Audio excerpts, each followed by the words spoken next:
안녕하세요. 대중음악평론가 박성권입니다. 그 시절 힙한 음악과 대한민국 네 번째 시간이 됐는데요. 이 시간은 이제 마지막 시간이 됐습니다. 그래서 굉장히 이제 좀 저도 이제 아쉽고 뭐 합니다만은 그래도 이제 우리가 마지막으로 정리를 해야 되겠죠. 이 시간 되게 중요한 시간이에요. 왜냐하면 우리 시대와 아주 관련이 깊거든요. 그리고 여러분들은 90년대 이후기 때문에 다 아실 거라고 생각하시지만 그렇지 못한 부분도 많이 있을 겁니다. 그래서 이렇게 간과하는 거거든요. 우리가 되게 많은 사건이 있었고 또 그 사건 속에서 우리가 또 현대와 그러니까 현재와 반추해서 비추어 볼 수 있는 것들이 되게 많이 있어요. 그런 것들을 몇 가지 말씀을 드리겠습니다. 그 90년대로 넘어가는 시대에서 가장 중요한 게 뭐냐면 소비라는 단어예요. 그러니까 저는 오늘 90년대 이후의 시대를 딱 한 단어로 말해달라. 그러면 이제 소비라고 말할 수 있을 것 같아요. 그 전에 80년대에는 이데올로기 시대였었죠. 그래서 뭐 민주주의, 공산주의 이런 것들을 주로 얘기했고 정치적으로 그러니까 정치에 우리나라 사람들이 많은 관심을 가졌죠. 뭐 지금도 관심을 안 가진다는 게 아니라 아무튼 정치가 이제 정치라는 것이 이데올로기잖아요. 뭐 그게 지배하던 시대에서 드디어 소비로 전환되는 시대가 왔고 그 상징적인 사건이 바로 맥도날드의 오픈이었습니다. 48년에 압구정동 갤러리아 백화점 앞에서 맥도날드가 이제 처음으로 생겼고 이 앞에서 많이 만났어요. 저도 이 앞에서 약속한 일이 많고 그만큼 이게 소비로 시대로 넘어간 상징적인 사건이다 이렇게 보면 될 것 같고요. 그리고 이제 91년에 방영된 사랑의 목요일이라는 이 드라마가 되게 좀 의미가 있어요.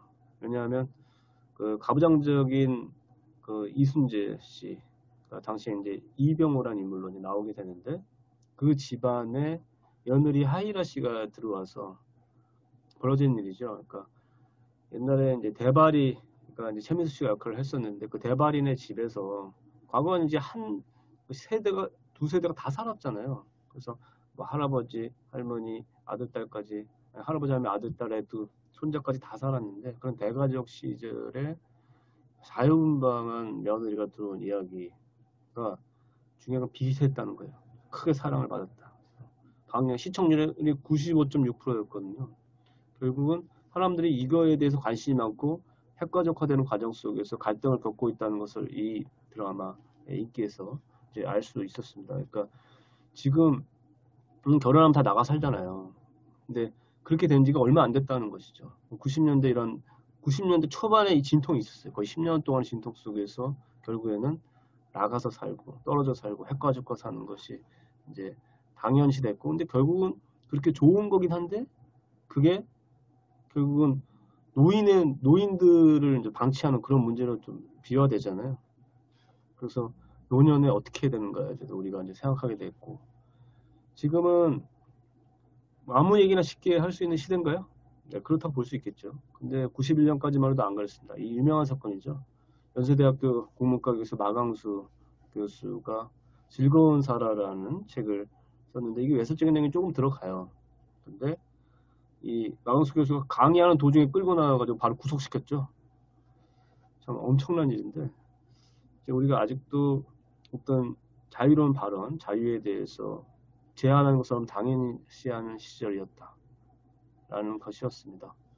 당시에 여러분 소설가 이문열 씨 아시죠? 이 우리나라를 대표하는 소설가인데 남원세의 작품을 보면 구역질이 난다고 비판했었던 그런 시절이 있었습니다.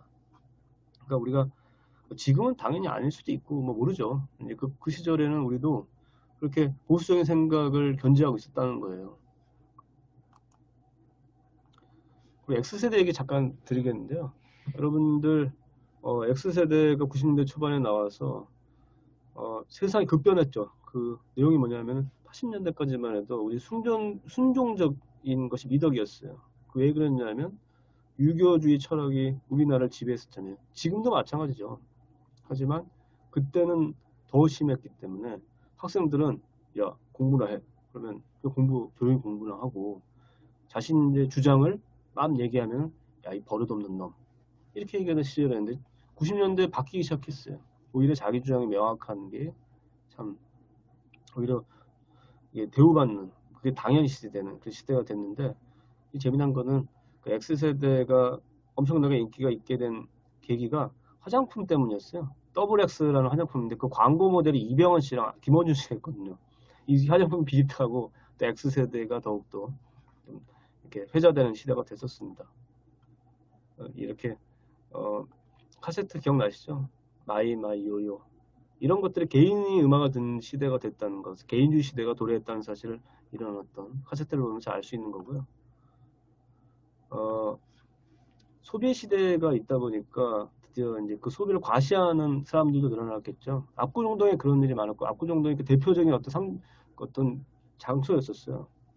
로데오 거리에 많은 젊은이들이 소위 부를 과시하려고 나왔죠. 그래서 돈을 흥청망청 쓰고 자기 차를 몰고 다니고 뭐 20대 초반에 자기 차가 자기 돈으로 뭐 살 수 없죠. 그래서 그런 사람들을 오렌지족이라고 불렀던 시절이 있었습니다. 그래서 그걸 비판하기 위해서 영화가 나온 게 바로 바람 부는 날이면 압구정동에 간다였고 원래 유아 감독이 본인 시인이었었잖아요. 본인 시를 영화를 만들었었습니다. 흥행이 실패했는데 이후에 이제 유아 감독은 이런 영화를 계속 만들었어요.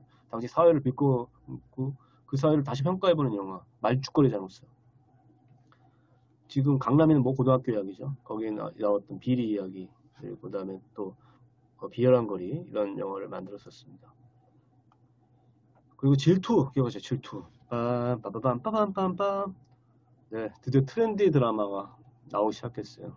트렌디 드라마는 앞뒤도 없죠. 막 티격태격하면서 이제 재밌게 이제 진행하는 그런 드라마인데요. 결국 이제 그 뭔가 우리가 지금 짤방 그러잖아요. 그러니까 뭔가 짧게 얘기하고 순간적인 즐거움을 추구하는 그런 드라마가 나왔다. 이제 90년대 이제 다 나오고요. 80년대까지 안 그랬거든요. 뭔가 그 박경래 토지처럼 깊고 깊은 뭐 태백산맥처럼 이야기가 있어야 대접받는 시대에 90년대 들어서 이제 드디어 자기 주장 마음대로 하고 개인주의적이고 이렇게 드라마도 짧은 거 이런 것들이 인기 있는 시대가 됐습니다. 사회가 완전히 변한 거예요. 그리고 여성의 인권이 많이 신장이 됐어요. 그 여성 인권 신장의 가장 중요한 사건 중에 하나가 바로 최진실 씨의 CF죠. 그 삼성 VCR CF인데 남자는 여자하기 나름이에요. 이 CF가 엄청나게 많은 여성들의 지지를 받았었습니다. 네, 참 인생이 기구하시죠. 그래서 이제 엄정화 씨가 다가라 배반의 장미 아시죠? 다가라 헤이 보이스 내 사랑은 뭐 이렇게 다 가라고 얘기하잖아요. 그 전에는 이렇게 심파로 가지 마세요 하는데 지금 다 가라. 델마와 루이스 같은 영화도 여성들이 자신이 그 존재 가치를 이야기하는 그런 영화가 중요한 인기가 있었다는 거예요. 나온 이런 영화 많았어요 과거에. 근데 인기가 있었다는 것은 사람들이 지지를 하고 있다는 얘기인 거죠.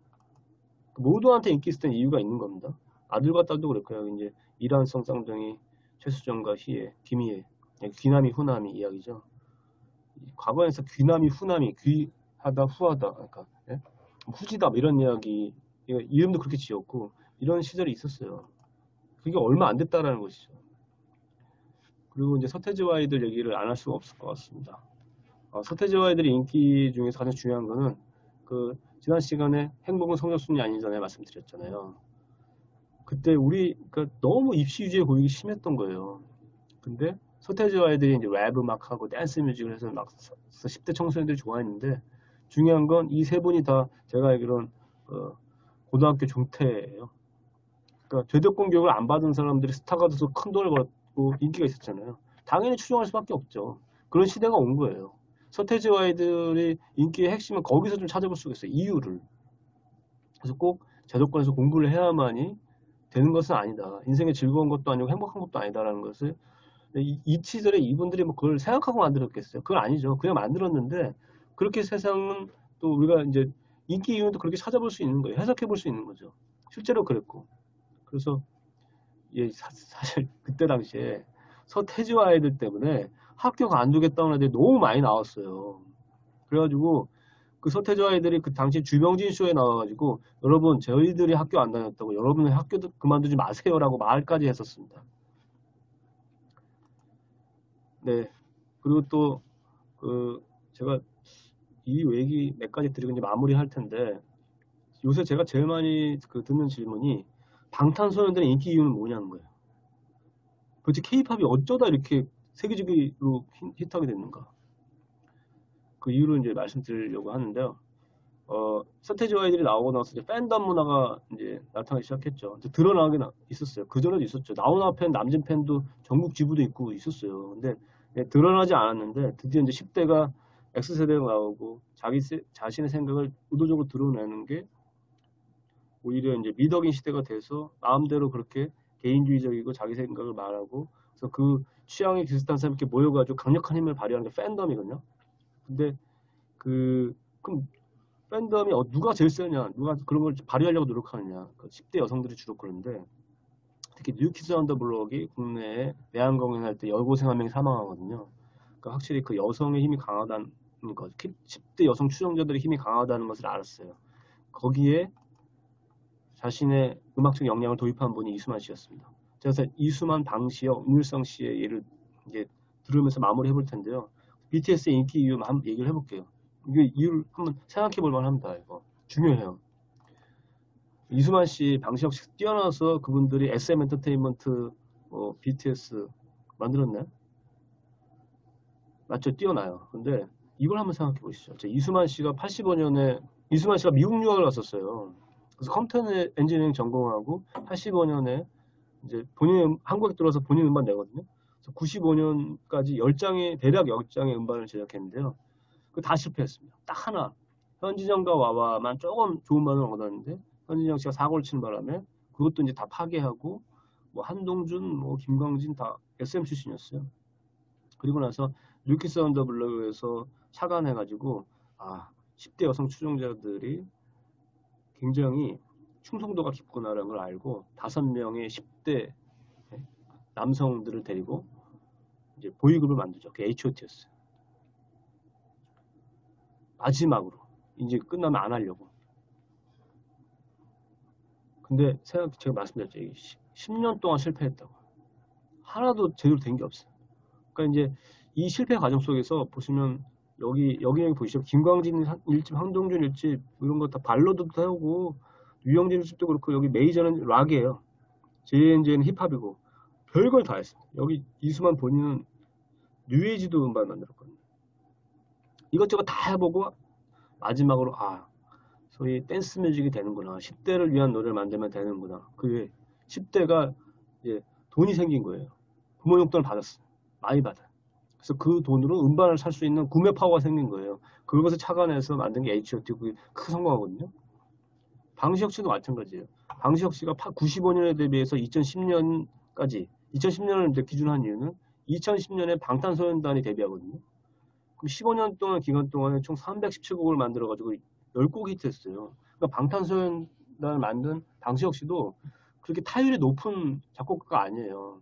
히트곡이 몇 개 없어요. 근데 여기 보세요. 이 숫자가 중요합니다. 317곡. 정말 많이 만들었어요.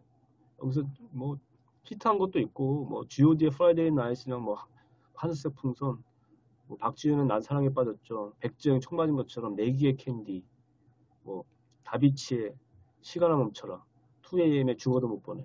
이런 게 히트했는데 히트 안 한 게 더 많아요. 그러니까 많이 만들어서 그 중에 하나가 탁 히트하길 바라는 그런 정법을 썼던 겁니다. 이수만 씨도 마찬가지고. 마지막 윤일상 씨 얘기했어요. 윤일상 씨도 93년도에 대비해서 2008년까지 총 414곡을 저작권 협회에 등록하고 그 다음에 37곡이 히트했습니다. 보세요. 10%가 안 돼요, 타율이. 그러면 그 10년의 기간 동안에 그러니까 성공한 것보다 실패한 게 더 많다. 그래서 우리가 이제 참 이 시대에 요새 뭐 그 서점 가면 성공학 책, 부자 관련 책들 인기잖아요. 노후가 준비가 안 되고 돈을 어떻게 벌어야 되고 노동으로만 살 수 없다. 근데 그 과정 속에서는 결국에는 제가 내린 결론은 다 이렇게 세상에 수업료를 내요. 내서 이렇게 어떤 노동 이외의 것들에서 수익을 내거든요. 근데 대략 한 보니까 아무리 못해도 4, 5년 정도 시간을 항상 다 걸렸고, 그다음에 이것저것 실패하다가 결국은 자기 걸 찾아서 나가거든요. 그래서 여러분들이 뭐 직장을 다니시던 아니면 직장을 정년 퇴임하셔서 뭘 하시던 원하는 것에서 노동 외의 수입을 벌어야 한다는 목표가 생겼다면 거기서 지금 시도를 정말 많이 해보는 게 되게 중요하다. 이게 여기서 이제 결과적으로 나왔습니다. 그러면 많이 해서 계속 쌓아가는 것들, 뭐 안개처럼 없어지는 거 말고, 그러니까 계속 뭐 하나라도 계속 쌓아가서 결과를 내다가 결국에는 하나가 탁 터지는 날이 있도록 끊임없이 노력하는 게 중요하다라는 것이 결국에는 BTS가 성공한 이유다. 그러니까 10년 동안 계속 음반을 만들었어요. 그 중에 하나가 터지는 거죠. 그래서 BTS 이번에 상장하거든요. 2020년 가을에 상장하는데 아마 지금 6조 정도 된다고 합니다. 시가총액이. 어마어마하죠. K-팝으로 그렇게 되게 어렵고, 그래서 결국에는 그 과정 속에서는 연습생 생활을 다 해서 연습생 생활도, 그러니까 연습생 제도라는 걸 만들었잖아요. 이수만 씨가 만들어서 그것을 이용해서 또 그 칼군무, 춤 잘 추고 노래 잘하는 그런 아이들을 키워내서 상품화시키는 과정 속에서 결국은 그런 것들이 10대가 또 같은 10대를 좋아한다는 것을 깨달았고, 그 돈을 많이 쓴다는 걸 알았던 거예요. 구모파가 있다는 거를. 그래서 거기에 집중해서 우리나라 K-팝이 나왔다는 거. 그다음에 끊임없이 시도했다는 거. 실패한 게 더 많다. 그러니까 실패에 좌절할 필요가 하나도 없어요. 실패는 그냥 덤덤하게 받아들이면 결국 성공하는 게 무엇인가를 끊임없이 변화 속에서 알아내는데, 실패하면 대부분 좌절하거든요. 또 이게 하루하루가 되게 그 좌절 속에서 살아야 되는데 그것만 극복하면 대부분 다 성공했었다라는 것이 어떤 결론입니다. 그래서 지금 마무리 좀 해야 될 것 같은데요. 이제 이 90년대 이렇게 참 그러니까 거대한 어떤 산업들이 다 존재해요. 여성도 나오고 블록버스터도 나오고, 또 그 사회 속에 또 너무 산업적으로만 뭐 치우치다 보니까 또 트로트를 좋아하셨던 분들이 어떤 반대급부로 미스터 트롯이나 어떤 미스터 트롯을 열렬히 지지하게 됐다 보니까 트로트가 다시 수면으로 나왔던 것이 있었어요. 이렇게 참 돌고 도는 과정 속에서 여러분들께서는 어떤 자신이 원하는 목표를 끊임없이 이제 그 남한테 어떻게 보일까 걱정돼서 뭐 중단하고 그러지 마시고 끊임없이 가다 보면 원하는 것이 얻을 수 있다는 것이 또 저희 결론입니다. 제가 100년의 역사를 지금 짧은 시간에 말씀드렸습니다만은 그 사이사이 한두 개 중에서 여러분들 인생에 의미 있는 어떤 말, 사건 그런 게 분명히 있을 거라고 생각이 되고요. 하여튼 들어주셔서 감사합니다.